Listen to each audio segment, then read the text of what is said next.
ఈరోజు మేము చూస్తే నేను ఇంత మునిపే పవన్ కళ్యాణ్ గారు కూడా ఒక మాట చెప్పారు, చాలా మంచి మాట కూడా.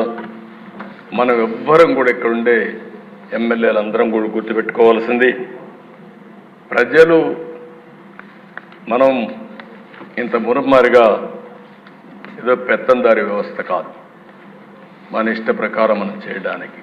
నేను అందుకనే మా వాళ్ళని చాలా స్పష్టంగా అడుగుతున్నా, ఇప్పుడు కూడా మళ్ళీ అపీల్ చేస్తున్నా పోలీసులు కూడా, నేను ఎక్కడైనా పోతే సెక్యూరిటీ కోసం ఒక్క నిమిషం మీరు ట్రాఫిక్ ఆపి పంపించండి. ఒకవేళ కాదు అంటే నేను కూడా ఒక 5 నిమిషాలు లేట్ అయినా పర్వాలేదు, నేను ఉంటాను తప్ప ముఖ్యమంత్రి వచ్చాడని హంగామా చేసి మళ్ళా పరదాలు కట్టడం, చెట్లు నరికేయడం,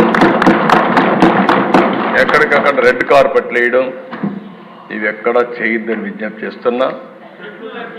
చెట్లు నరికేయడం, ఇంకో పక్కన షాపులు మూసేయడం, స్కూల్స్ మూసేయడం, ఆ స్కూల్ బస్సులన్నీ పంపించడం, హౌస్ అరెస్టులు చేయడం, అక్కడ పోతే అన్ని పార్టీ వాళ్ళని హౌస్ అరెస్టులు చేసి ఎవరిని రోడ్డు మీదకి రాకుండా చేయడం.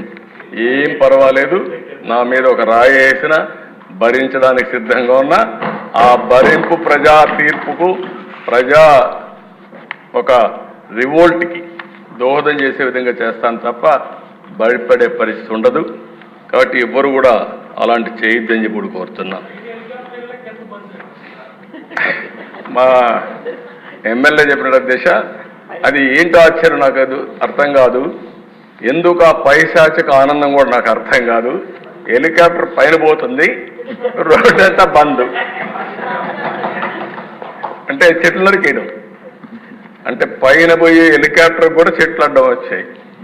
ఆ దిశ చాలా జరిగాయి.